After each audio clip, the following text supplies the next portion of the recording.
বউয়েরা 11টা পর্যন্ত ঘুমাবে আর শাশুড়ি সকাল থেকে কামলা খাটবে। বিয়ের 1.5 বছর হলো, এ পর্যন্ত কি বলতে পারবে আমাকে একবেলা ভাত রান্না করে খাইয়েছে কিনা? শাশুড়ির টানা কথা শুনে ঘুম ভাঙল মিথিলার। ঘড়ির কাঁটা তখন 8টার ঘরে। আজ ফোনে অ্যালার্মও বাজলো না, নাকি মিথিলা শুনতে পায়নি কে জানে। শেষ রাতে ঘুমিয়েছিল সে। কোলের বাচ্চাটা সে কি জ্বর, থরথর করে কাঁপছিল বাচ্চাটা। পাশে তার স্বামী ইমন ঘুমে নিমগ্ন। শ্বশুর শাশুড়িও আরামে ঘুমাচ্ছিল, কিন্তু ঘুম ছিল না মিথিলার চোখে। দোয়া পড়ে বাচ্চাটা শরীরে ফু দিচ্ছিল বারবার।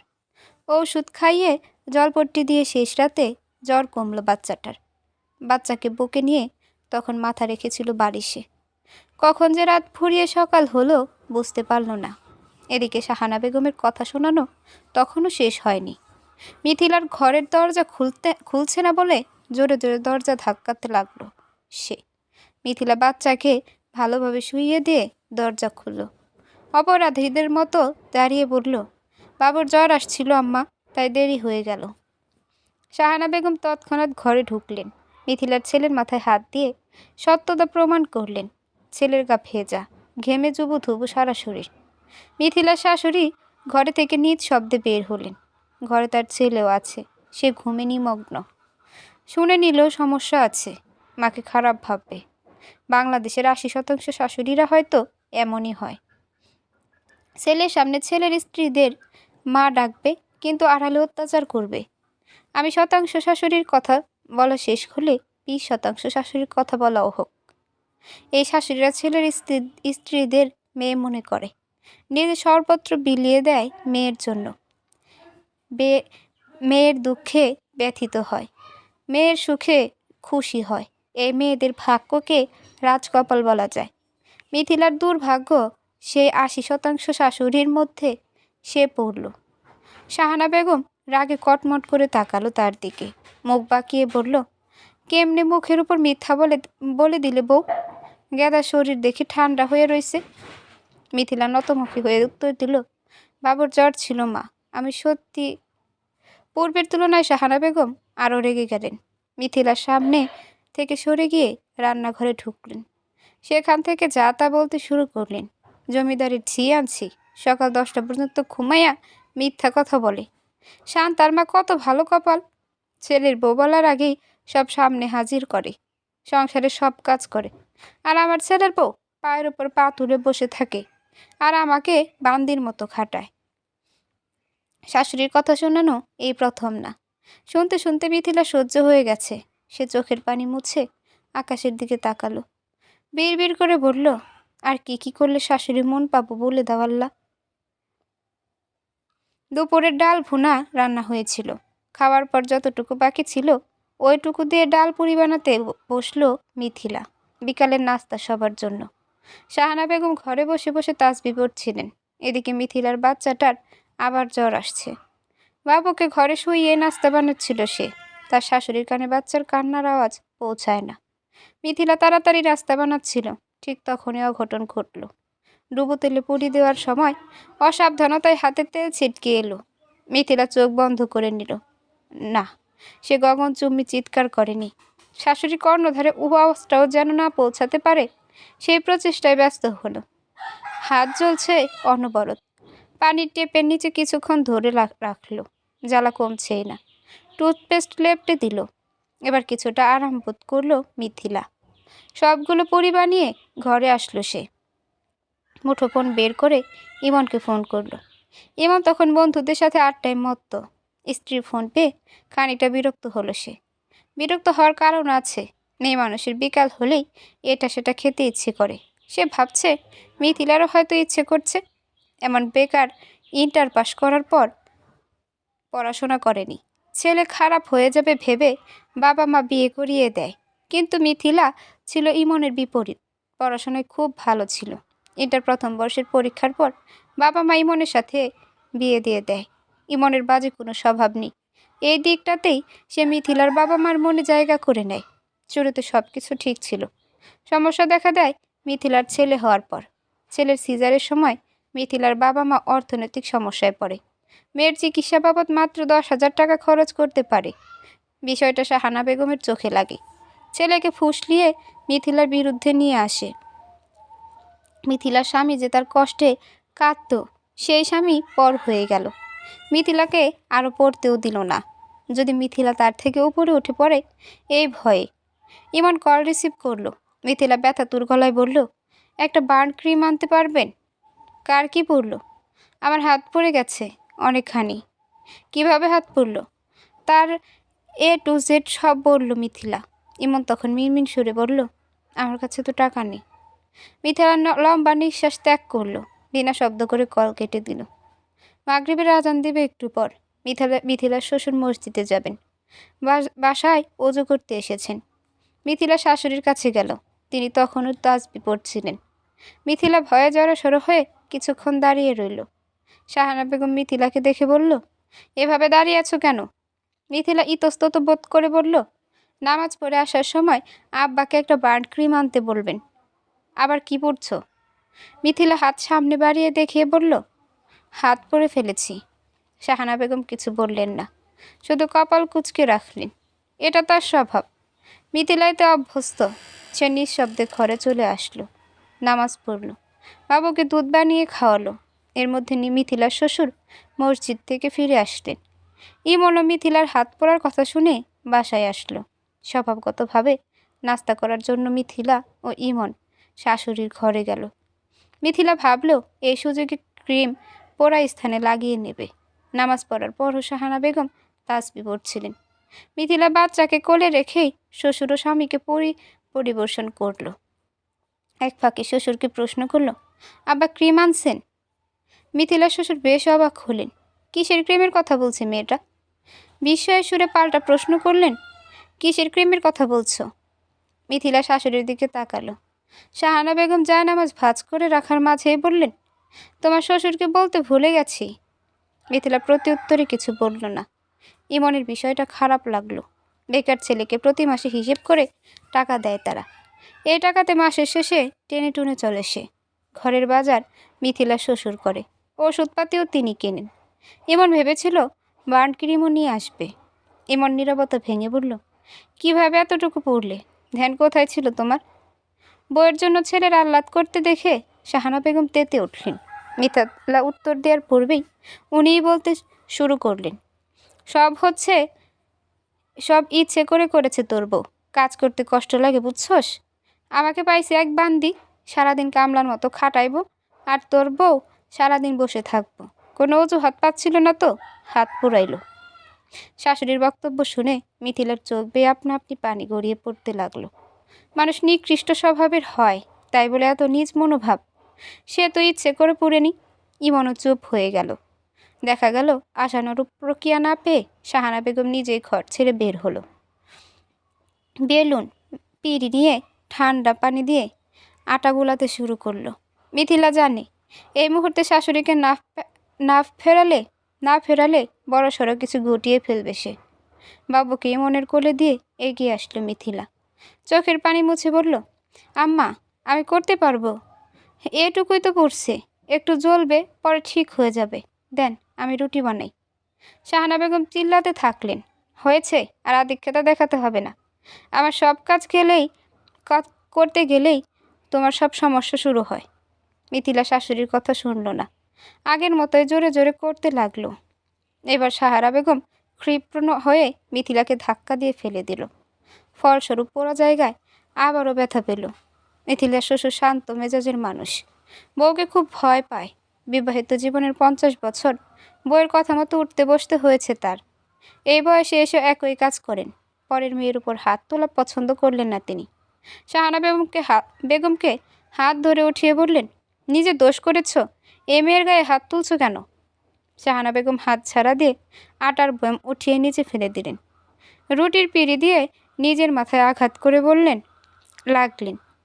ইমন বাবুকে কোলে নিয়ে মায়ের হাত থেকে পিঁড়ি সরিয়ে ফেলল। মিথিলা ভয়ে চিৎকার করে কাঁদতে শুরু করলো। এক হাত পোড়া নিয়ে এত বড় ঝগড়ার সৃষ্টি হয়ে গেল।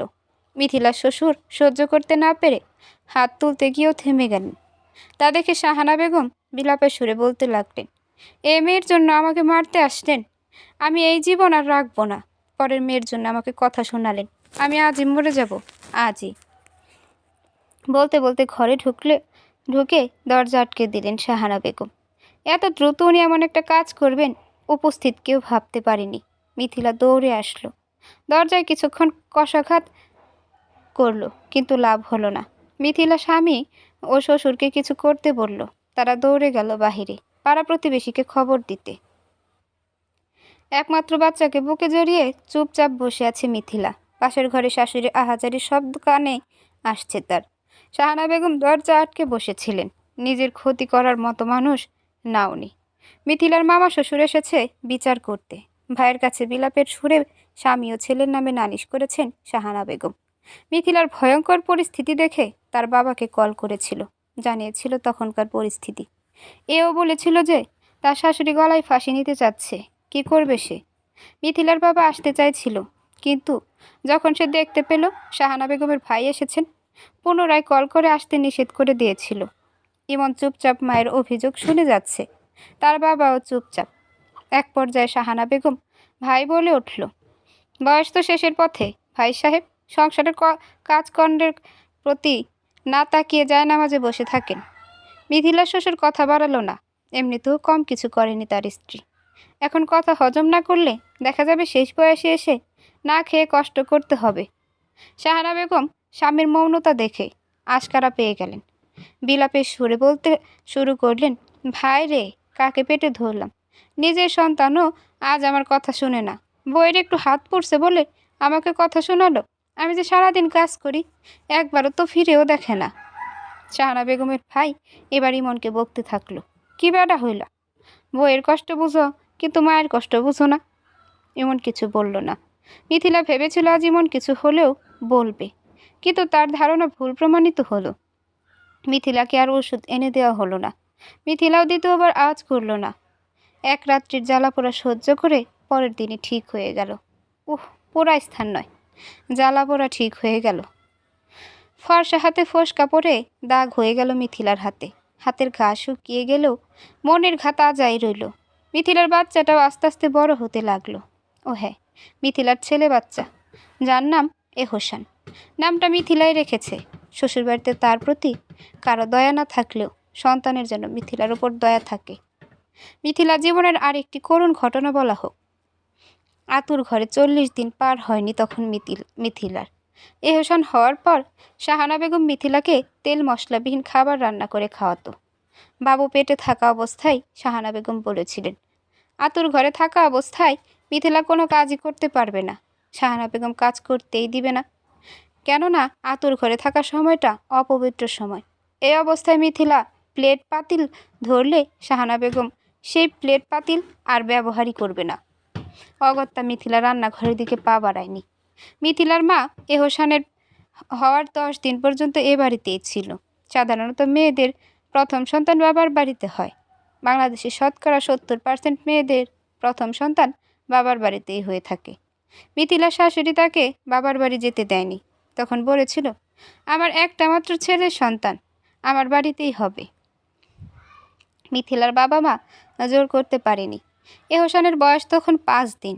হাসপাতাল থেকে বাড়িতে আনা হয় তাদের। মিথিলার মা ও মেয়ের সাথে আসেন। সেই রাত্রিতে মিথিলার মাকে তার শাশুড়ি আলু ভর্তা দিয়ে ভাত দেয়।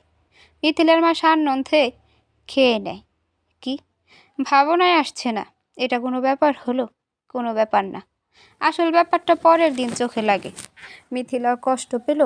পরের দিন যখন দেখতে পেল শাহানা বেগম রাতের বাসি আলু ভর্তা দিয়ে সকালেও মিথিলার মাকে ভাত খেতে দিয়েছে। চোখ বন্ধ করে মিথিলার মা ভাত গিলে নিয়েছিল। সেই দিন দুপুরে নিজ বাড়িতে চলে গিয়েছিল। যাওয়ার সময় বলেছিল, মারে, সহ্য করে নি, দুধ দেওয়া বাছুর লাথি দেওয়া ভালো, আজ কষ্ট করছিস, একদিন ঠিকই সুখে থাকবি। পরের দিন থেকে মিথিলার কপালে শনির দশা নেমে আসে। দিনের পর দিন তেল মশলা ছাড়া খাবার দেওয়ার সময় চোখ মুখ অন্ধকার করে রাখা।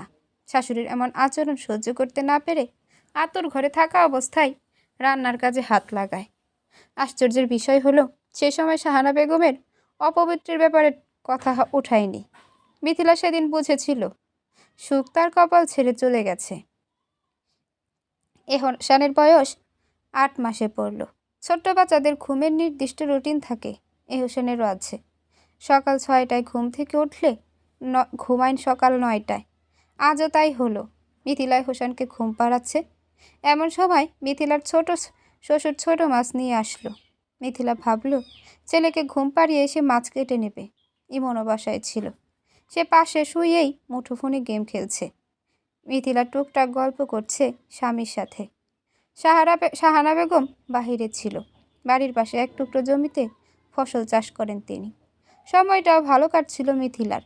প্রায় 5 মিনিট পর মিথিলের শাশুড়ি বাড়ি আসলো।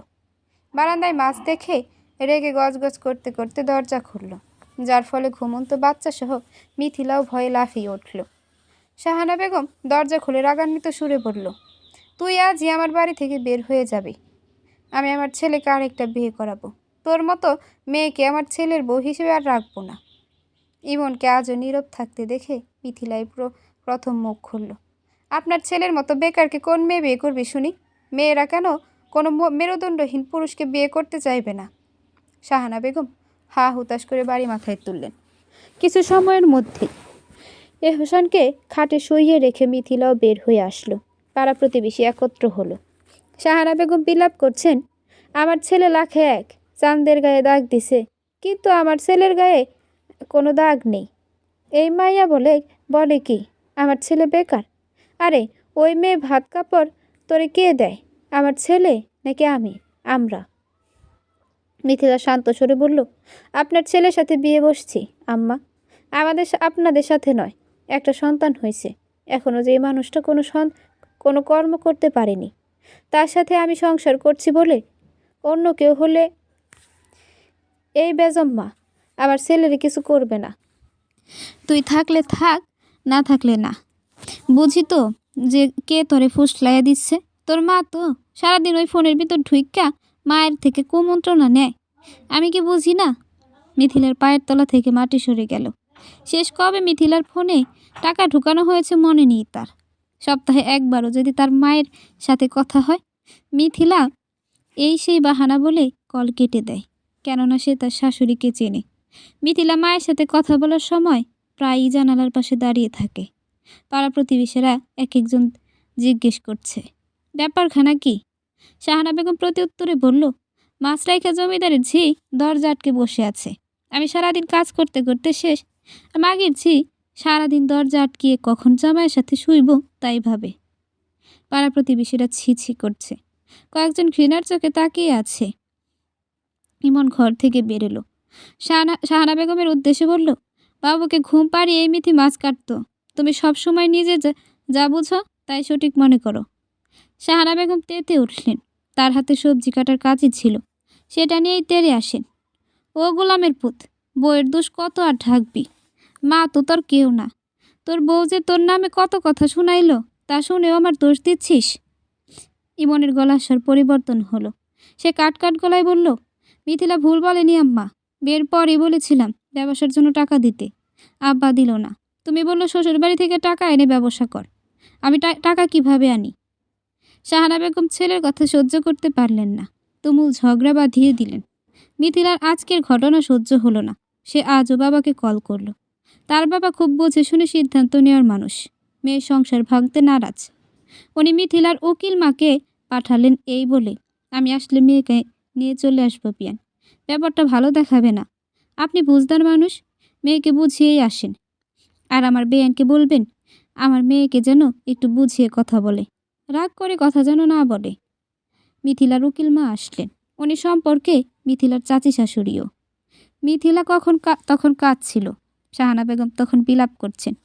ছোট যাকে দেখে বলতে শুরু করলেন, দেখ রে রোকাইয়া, কয়েকটা মাছ কাটতে বলছিলাম বউরে, আমারে যা তা বলে কথা শোনালো। রোকেয়া বড় জায়ের সম্পর্কে সব কিছুই জানেন। উনি শাহানা বেগমকে ঘরে নিয়ে পানি খাইয়ে শুয়ে থাকতে বললেন। আবার এও বললেন যে উনি মিথিলার বিচার করবেন। রুকাইয়া এসে দেখল মিথিলা মাছ কাটছে। সেও হাত দিল। খুঁটিয়ে খুঁটিয়ে সব কিছুই জেনে নিল। মিথিলা মায়ের মতো মমতা পেয়ে কান্না করে মনে লুকানো সপ্ত কষ্টের কথাগুলো বলল। মা, আম্মা বলছিল না বিয়ের পর আমাকে পড়াবে? রুকাইয়া উত্তরে বলল, হ্যাঁ বলেছিল। তাহলে পড়ায়নি কেন? কেন পড়ার কথা উঠলে মিথ্যা বলে? আমি নাকি মায়ের থেকে কুমন্ত্রণা নিই, এটাও বলল আজ। শাহানা বেগম কান পেতে শুনল। বিছানা ছেড়ে সোজা মিথিলার ঘরে গেল। মিথিলার ঘরের টেবিলের উপরে থাকা মোবাইল হাতে নিয়ে উঠানে নিক্ষেপ করে বলল, মা কেটছি, তোর মোবাইল আমার সংসার বিনাশ করব, তাই মোবাইলই রাখুম না। মাছ কাটা বাদ দিয়ে মিথিলা দাঁড়িয়ে তার চোখ পেয়ে অঝোর ধারায় পানি পড়তে লাগলো।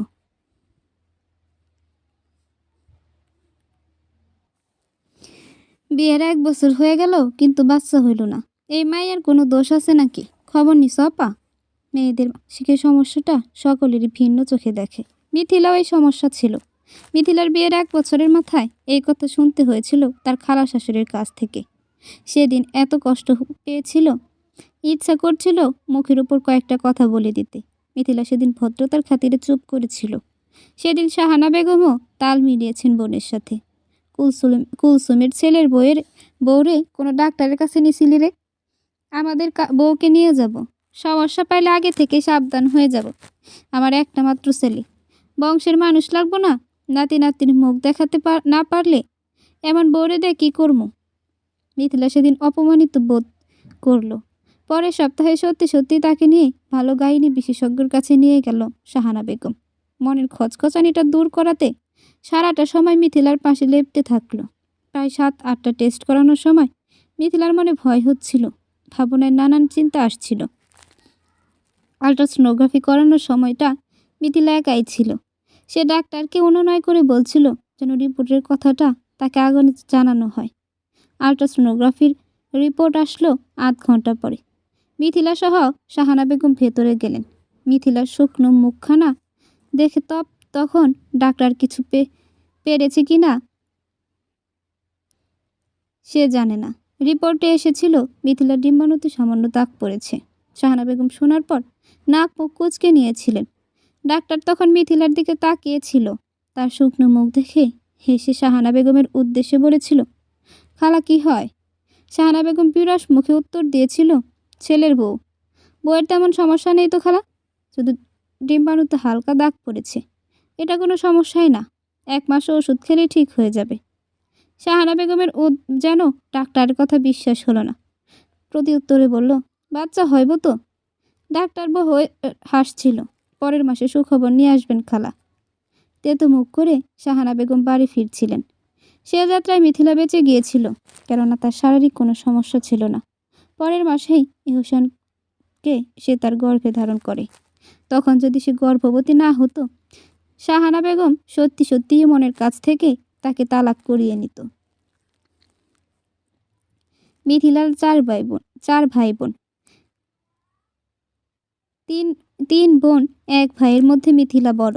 ছেলে চাইতে চাইতে 3 মেয়ের জন্ম দিয়েছেন মিথিলার মা। মিথিলার বিয়ের 3 মাস পর তার মেজ বোনের বিয়ে হয়, কিন্তু দুর্ভাগ্যবশত বিয়ের 7 মাসের মাথায় তাদের ডিভোর্স হয়ে যায়। মিথিলার বোন বাবার বাসায় চলে আসে। মেজ মেয়ের সাথে এমন ঘটনা ঘটার পর মিথিলার বাবাও চায়নি তার বড় মেয়ের সাথে এমন ঘটনা ঘটুক। তাই তিনি সর্বদা বলতেন মিথিলাকে ধৈর্য ধারণ করতে। মিথিলার বিয়ের সময় পাত্র নির্বাচনের বেলায় মিথিলার বাবা শুধু ইমনের সরলতা দেখেছিল। 5 ওয়াক্ত নামাজ পড়তো তখন। বেকার জানা সত্ত্বেও এই 2 কারণেই বিয়ে দিয়েছিল মেয়েকে। বর্তমানের ছেলেরা যেখানে বাজে নেশায় আসক্ত, তাকে ইমনের ছিল না। এছাড়াও ইমনদের বাড়ির অবস্থার দিক ভালো। এসব বিবেচনা করে মেয়েকে বিয়ে দিয়েছিলেন। কিন্তু কে জানত মিথিলার কপালে এত দুঃখ থাকবে। বৈশাখ মাসের তপ্ত এক দুপুরে মিথিলা রান্না করছিল। গরমে একাকার অবস্থা। এহসানকে নিয়ে মিথিলার শ্বশুর বাইরে বসে আছে। ইমন সকালে বেরিয়েছে বন্ধুদের সাথে আড্ডা দেওয়ার কথা বলে। মিথিলা এই ফাঁকে রান্না সেরে নিচ্ছে।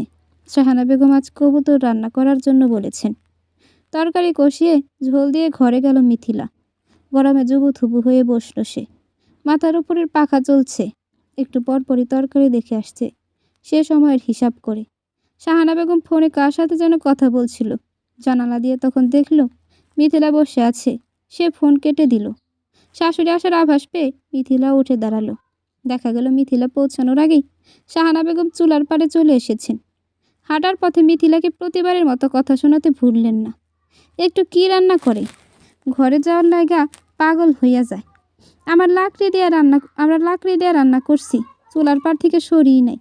আমরা শরীর কালা হইয়া যাইব তা ভাবি নাই। আর এখন বউয়েরা একটু চুলার পারে আসলেই কখন ঘরে যাইব তা ভাবে। মিথিলা শাশুড়ির কথা উপেক্ষা ওনার পিছু পিছু আসলো। মিথিলাকে চুলার পারে এসে দাঁড়াতে দেখে শাহানা বেগম রেগে গেল। হিতাহিত জ্ঞান শূন্য হয়ে খালি হাতেই মাটির ঢাকনায় হাত রাখলেন। ফলস্বরূপ যা হওয়ার হয়ে গেল।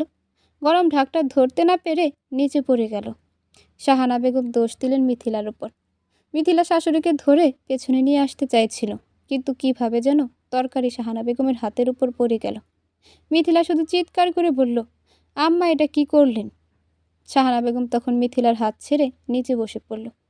চিৎকার করে কান্না করতে করতে বলল, আমার হাত পুড়ে গেল রে, ও মা গো আল্লাহ, আমারে জ্যান্ত মায়েরা ফেলতে চাইছিল, কোন ডাইনিরে ঘরে আনলাম রে। স্ত্রীর বিলাপ শুনে মিথিলার শ্বশুর দৌড়ে আসলেন। মিথিলার কোনো কথা না শুনেই তাকে কথা শোনাতে শুরু করলেন। তোমার বাপকে আজই খবর দেব, তোমাকে যেন নিয়ে যায়। মনে রেখো, আমাকে আমার নাতিকে নিয়ে যাইতে পারবা না। কত বড় সাহস, আমার বাড়িতে খাইয়া আমারই ক্ষতি করবার চায়।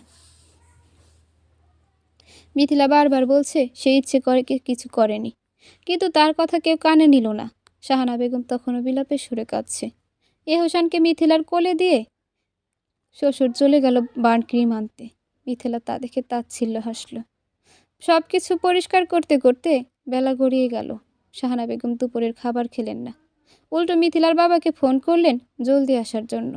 মিথিলার বাবা আসলো বিকেল 4টায়। মিথিলা জানতো না তার বাবা আসবে। বাবা এসে সরাসরি মিথিলার ঘরে প্রবেশ করে প্রথম প্রশ্নটা করলো, তুই কি চাস? আমি যেন মরে যাই? মিথিলা বাবার আগমনে খুশি হবে নাকি বাবার প্রশ্ন শুনে অবাক হবে বুঝতে পারল না। সে অবাকের সুরে প্রশ্ন করলো, কি হয়েছে আব্বু? বেআইনের সাথে কি করছস? মিথিলা যা বোঝার বুঝে গেল। সে কিছু বলবে তার আগে শাহানা বেগম ঘরে আসলো।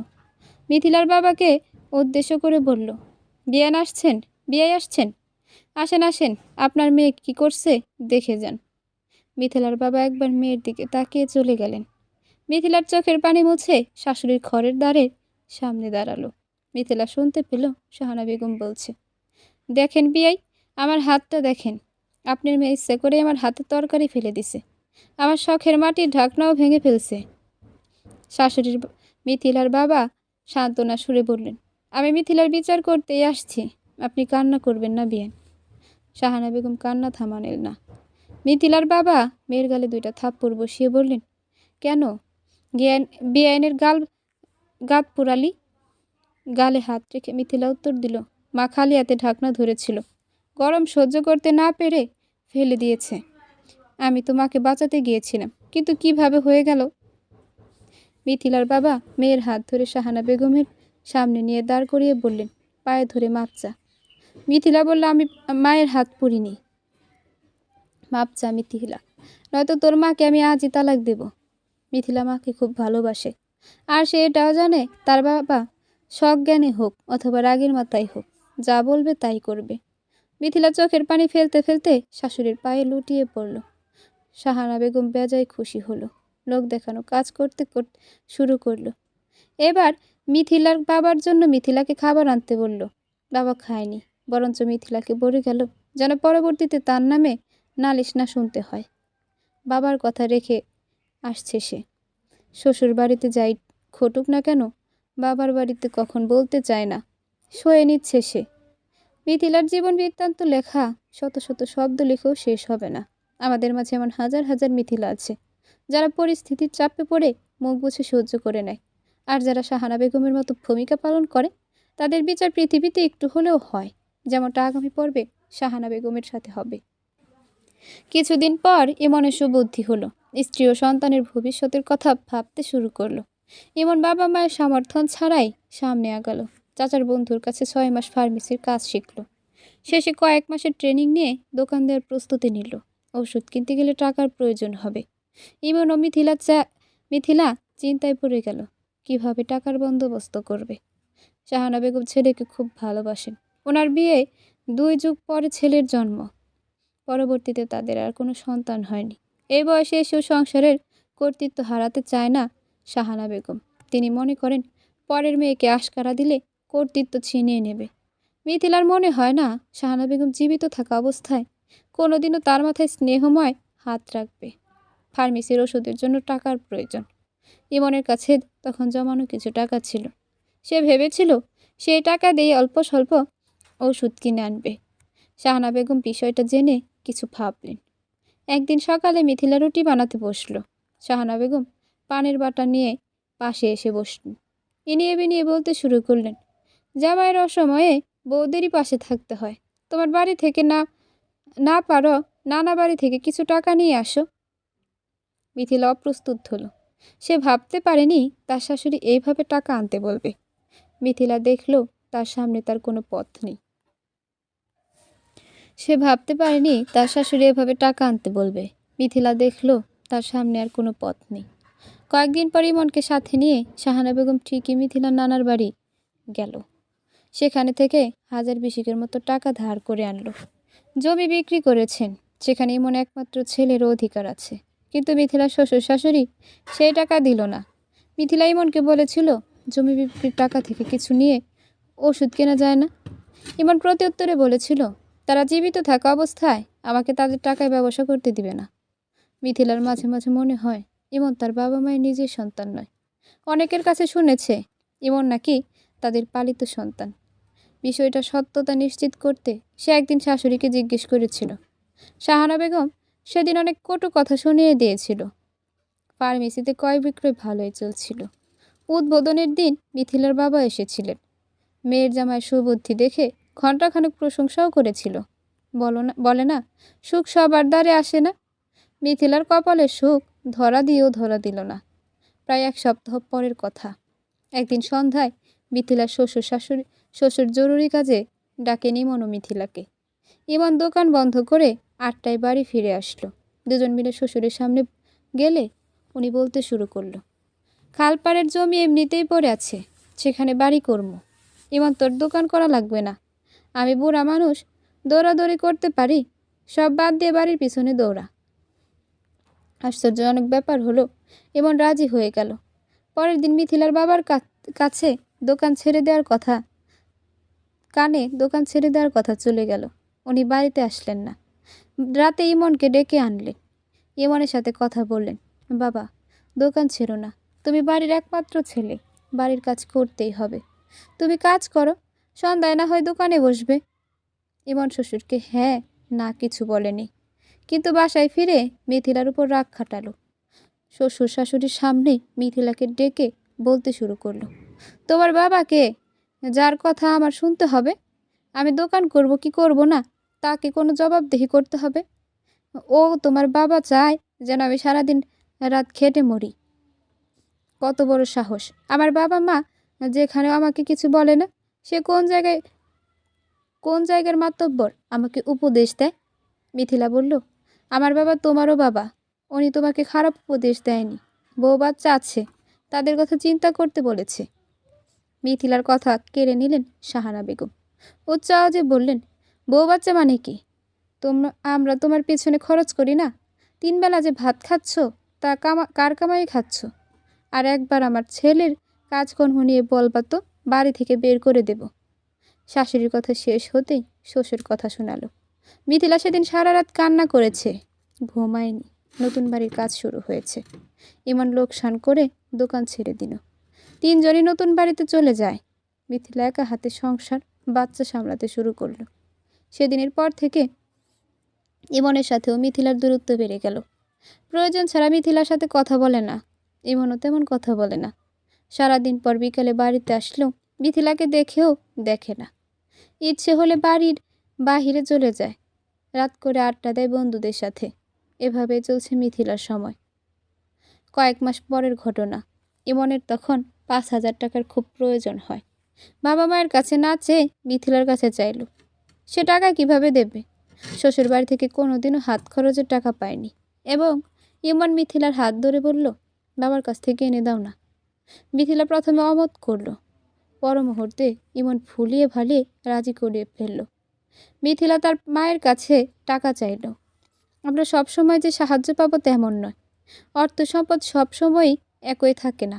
সব সময়ের মতো মিথিলার মা এবার কোনো সাড়া দিল না। এতে করে মিথিলার জীবনে সবচেয়ে খারাপ মুহূর্ত চলে আসলো। টাকা না দেওয়ার ব্যাপারটা নিয়ে ইমন প্রথম কোনো পদক্ষেপ নিল না, কিন্তু কয়েকদিন পর মিথিলার বাবা দাওয়াত দিলে ইমন যেতে অবজ্ঞা করলো।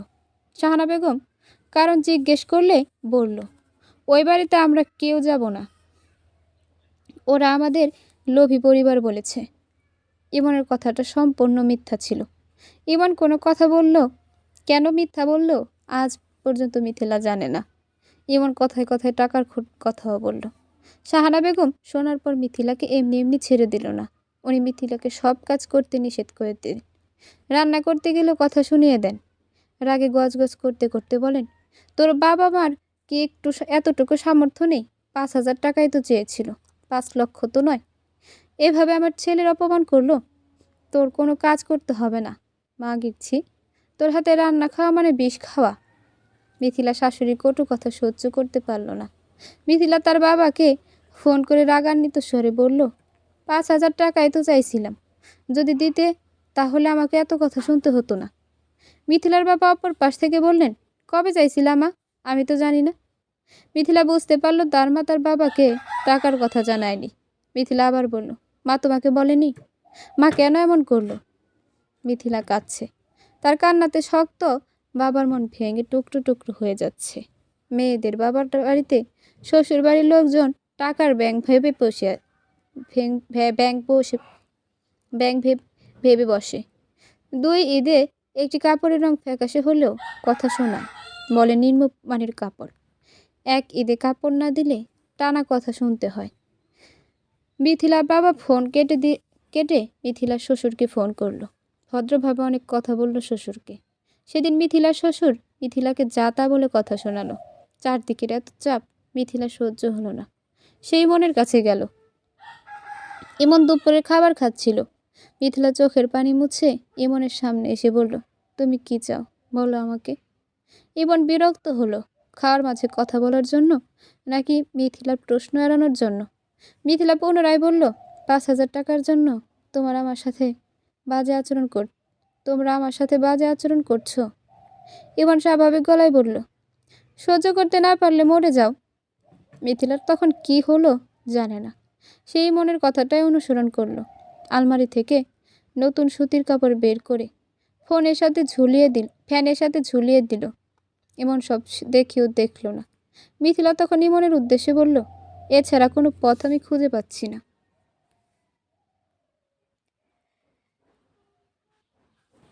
মাথার উপর যান্ত্রিক পাখা অনবরত ঘুরছে। কিছুক্ষণ আগেও সেখানে ঝুলে থাকার জন্য তৈরি হচ্ছিল মিথিলা। সে সময়ে সন্তানের কথা ভেবে ঢুকরে কেঁদে উঠল সে। সন্তানকে বুকে জড়িয়ে শুয়ে থাকলো সন্ধ্যা পর্যন্ত। মিথিলার মতো কিছু মেয়েরা আছে, সন্তানকে বুকে জড়িয়ে শুয়ে থাকলো সন্ধ্যা পর্যন্ত। মিথিলার মতো কিছু মেয়েরা আছে যারা পরিবারের বড় মেয়ে হয়ে থাকে। তারা সারা জীবন ত্যাগ করেই যায়, হোক সেটা জীবনের জন্য অথবা পোশাকের জন্য। ছোটবেলা থেকে মিথিলা তার মাকে অত্যাচারিত হতে দেখে এসেছে তার দাদির দ্বারা। মিথিলার মা ধৈর্য ধরে থাকতো, ফলস্বরূপ এখন উনি সুখী। মিথিলাকে তার মা নিজের দিকটা দেখিয়ে ধৈর্য ধরতে রাখতে বলেছে তাকে। মিথিলাও এতদিন তাই করে আসছে। আজ ধৈর্যের বাঁধ ভেঙে গিয়েছিল, তাই তো অমন ভয়ঙ্কর সিদ্ধান্ত নিতে যাচ্ছিল। মিথিলার দিন খুব বিরহে কাটতে লাগলো। স্বামীর ঘরে মেয়েদের আসল ঠিকানা, বিয়ের পর বাবার বাড়ি মেয়েদের অস্থায়ী ঠিকানা হয়ে যায়। বাবার বাড়িতে তারা 2 দিনের মেহমান হয়ে বেড়াতে যায়। মিথিলা নিজের ভাগ্যকে মেনে নিল। মায়ের কথা মনে মেনে পড়ে থাকলো শ্বশুর বাড়ি। একদিন তো ভাগ্য তার সহায় হবে, সেদিনের অপেক্ষায় রইল। শাহানা বেগম ভালো হওয়ার মানুষ নন। চুন থেকে পান খসলে গালমন্দ করেন মিথিলাকে। এই তো সেদিনের কথা। বেগুন ভাজি ও ছোট মাছ রান্না করতে বলেছেন শাহানা বেগম। আলু বেগুনও মাছ মাখিয়ে বসিয়ে দিল মিথিলা। শাহানা বেগম উকি দিয়ে পানির পরিমাণ দেখে বলতে শুরু করলেন, তোমার কি আকেল জ্ঞান নাই বউ? এত ঝোল কেউ ছোট মাছে দেয়? পারো তো শুধু মাতব্বরি করতে। আমাকে একবারও জিগাইছিলা তোমার বাপের বাড়ির মানুষ কি রান্নাটা পর্যন্ত শিখাইয়া দেয় নাই? মিথিলার তরকারি ঝোল দেখল। পরিমাণ মতোই তো হয়েছে। তবে কি শাহানা বেগম আজও তাকে বিনা দোষে দোষারোপ করতে এসেছে? মিথিলা তরকারির ঢাকনা খুলে দিয়ে বলল, ঢাকনা খুলে দিয়েছি আম্মা। বাষ্প বের হতে হতে পানি শুকিয়ে যাবে। আমাকে শিখাইতে আসছ? তরকারি লুতা লুতা হয়ে যাইব। অন্যদিন হলে মিথিলা চুপ করে থাকতো, কিন্তু আজ আওয়াজ তুলল। আপনার পাতে তরকারি দিতে পারলেই তো হয়, তখন না হয় শক্ত না তুলতুলা দেখে নেবেন। শাহানা বেগম অসন্তুষ্ট হলেন। মিথিলার কথার প্রতি উত্তর করতে পারলেন না। কী বা বলবেন? কথাটা তো মিথিলা মিথ্যা বলেনি। শাশুড়িকে এই প্রথম সঠিকভাবে জবাব দিতে পেরে মিথিলার মন শান্ত হলো। সে আবারও রান্নার কাজে মন দিল। এহসানের বয়স এখন 1.5 বছর। আধো আধো কথা বলতে শিখেছে বাচ্চাটা। মা বাবা দাদা দাদি বলতে পারে সে। মা বলে যখন ডাকে মিথিলার সব কষ্ট শেষ হয়ে যায়। মিথিলার সময় আগের মতোই কাটছিল। শুধু একটা বিষয় মিথিলার জীবনে পরিবর্তন হয়েছিল, তা হলো শাশুড়ির টানা কথার প্রতি উত্তরে মিথিলা 2 কথা বলতে শুরু করল। আম কাঁঠালের সিজন শুরু হলো। মিথিলা এই সিজনে নিজেকে গুটিয়ে রাখে, কেননা আম তার খুব পছন্দ। অথচ এই বাড়িতে সবার খাওয়া শেষে মিথিলা আমের ভাগ পায়। শাহানা বেগম নিজেই দা দিয়ে হিসাব করে আম কাটে। সকলে মিলে বসে সেই আম খায়। মিথিলাকে শেষে দেয়। প্লেটের তলায় পড়ে থাকা আম দেখে খেতেও ইচ্ছে করে না তার। ইমনও কোনোদিন কিছু বলে না। মিথিলার ইচ্ছে করলে বাবার বাসায় গিয়ে খেয়ে আসে। একদিন সকালে ঘুম থেকে উঠে মিথিলা দেখল তার শাশুড়ি 7 থেকে 8 বছরের একজন মেয়েকে নিয়ে এসেছে। শাহানা বেগমের বাবার বাড়ি থেকে মেয়েকে নিয়ে আসে। মিথিলা বেগম খুশি হয়েছিল। এহসানকে দেখাশোনা করার জন্য একজন সাথী এলো। মিথিলা ভেবেছিল মেয়েটাকে সে পড়াশোনা করিয়ে বড় করবে, ভালো একটা ছেলে দেখে বিয়ে দিয়ে দেবে। মিথিলা মেয়েটার মাথায় হাত রাখল। মেয়েটার মাথায় ছোট ছোট চুল ছিল, গায়ে ছিল ময়লা কাপড়, 2 হাতে 3টা করে চুড়ি দিয়ে রেখেছে। মিথিলার থেকে মেয়েটাকে নিজের কাছে নিয়ে শাহানা বেগম বলল, ওর নাম সাদিয়া, ওরে আমি একেবারে নিয়ে আসছি। আমার সব কাজ ও করব, তুমি আমার কিছুই ধরবা না। মিথিলা অবাক হলো, নিচু স্বরে বলল, এসব কি বলছেন আম্মা? আমি আপনার কাজ না করলে কেমন হবে? তোমার এখন জবান যেমনে চলে, কয়দিন পর তোমার পা ধরে থাকতে হইব। আমি ওইসব পারবো না। তোমার ওপর আমার ভরসা নেই। বুড়া বয়সে এই মাইয়াই আমারে দেখব। মিথিলা বলল, আমি আপনার একমাত্র ছেলের বউ, মানুষ নানান কথা বলবে তো। গরম দুধ বাটিতে ঢাললেন শাহানা বেগম। 4 টুকরো পাউরুটি হাতে নিয়ে সাদিয়ার সামনে রাখলেন। সাদিয়ার উদ্দেশ্যে বললেন, পুরোটা খাবি, ঘরে বিস্কুট চানাচুর নিমকি কোনো কিছুর অভাব নেই, যখন যা ইচ্ছে নিয়ে খাবি। মিথিলার প্রশ্নের উত্তর দিল না শাহানা বেগম। ঘর থেকে বের হয়ে গেলেন। পরদিন সকালবেলা মিথিলা দৈনন্দিন কাজের মতো কাজ করছে। শাহানা বেগম সকালে ঘুম থেকে ওঠেন। আজ উঠলেন বেলা করে। চোখ খুলে বিছানায় পড়ে রইলেন। মিথিলার শ্বশুর শাশুড়ি দুজনেই ডায়াবেটিস রোগী। সকালবেলা রুটি বানাতে হয় তাদের জন্য। প্রতিদিন 9টা থেকে 10টা রুটি বানায় মিথিলা। নিজের জন্য ভাত রান্না করে সে। আজও রুটি বানিয়েছে সে। ঘরে রুটি নিয়ে প্রবেশ করতেই শাহানা বেগম বলে উঠলেন, সাদিয়ার ক্ষুধা লাগছে, রুটি দাওয়ারে। খেয়ে আমার সাথে খেতে যাবে।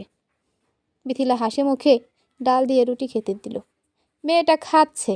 অবাক করার বিষয় হলো, মেয়েটা একসাথে 3টা রুটি খেয়ে 4 নম্বর রুটিতে হাত দিয়েছে। এত ছোট মেয়ের খাওয়ার অবস্থা দেখে কথা হারিয়ে ফেলল মিথিলা। সে বারান্দায় দাঁড়িয়ে ডাকল, এই সাদিয়া, আর খেও না, একটু পর ভাত খেও, আসো। সাদিয়া উঠে আসলো না, উল্টো শাহানা বেগমের কাছে নালিশের সুরে বলল, ও নানু, আমার খেতে দেয় না। শাহানা বেগম তেতে উঠলেন, গলা উঁচু করে বললেন, এই মাইয়ারে বউটা আজই বাড়ি থেকে বের করে দেব। বউটা আমার সুখ দেখতে পারে না। মিথিলা কী ভেবে নিষেধ করেছিল, শাহানা বেগম কী ভাবল? রুটি খেয়ে ফেললে তারা খেত কি? মিথিলা বেগম কিছু বলল না। নতুন মেয়ের সামনে নিজেকে খারাপ বানাতে চায় না। কথিত আছে, যার জন্য করি চুরি সেই বলে চোর। প্রায় 1 ঘন্টা পর শাহানা বেগম খেতে বসলে রুটি কম পেলেন। মিথিলাকে তখন ডেকে বললেন, রুটি খাইতে মন চাইছে, বেশি করে বানাইবা।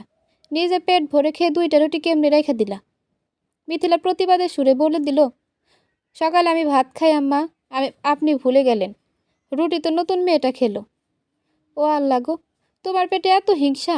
মেয়েটাকে আনলাম একদিনও হয় নাই, এখনই শুরু করছো? মিথিলা হাজার কথা বলেও শাহানা বেগমকে বিশ্বাস করাতে পারল না। নানান যুক্তি দাঁড় করিয়ে মিথিলাকে চুপ করিয়ে দিল। খারাপ শাহানা বেগমের ব্যবহার দিনে দিনে খারাপ হতে লাগলো। সাদিয়াও মিথিলার সাথে উল্টোপাল্টা আচরণ করতে শুরু করলো। শাহানা বেগম যেভাবে ধমক দিয়ে কথা বলে সেভাবেই ধমক দিতে থাকলো। মিথিলা মাঝে মাঝে চুপ করে থাকে, আবার মাঝে মাঝে সাদিয়াকে দু একটা কথা শুনিয়ে দেয়। কিছুদিন পর দুপুরবেলা মিথিলা রান্না করছিল। শাহানা বেগম আম কাঁঠাল নিয়ে বসলেন বারান্দায়। সাদিয়াকেও পাশে বসালেন। বারান্দা পেরিয়েই রান্নাঘর। মিথিলা সেই দিক দিয়ে আসা যাওয়া করতে থাকে। এহসানকে দোলনায় শুইয়ে দিয়ে রান্না করছে মিথিলা। শাহানা বেগম আম কেটে সাদিয়াকে খাওয়াচ্ছেন। মিথিলা ইতিমধ্যে 7-8 বারের মতো আসা যাওয়া করলো। শাহানা বেগম একবারের জন্য মিথিলাকে খেতে বলল না। উল্টো মিথিলাকে দেখিয়ে দেখিয়ে সাদিয়ার হাতে আম দিয়ে বললেন, আমার কোনো মেয়ে নাই, তুই আমার মেয়ে, খা বেশি বেশি খা। মিথিলার কেন যেন খুব কষ্ট লাগলো। চোখ দিয়ে কয়েক ফোঁটা পানি পড়ল। সে বিড়বিড় করে বলল, আমাকে এত যত্ন করে কোনোদিনও খাওয়াই নাই আম্মা। আমাকে মেয়ে ভাবলে আজ আমাদের সম্পর্ক অন্যরকম থাকতো।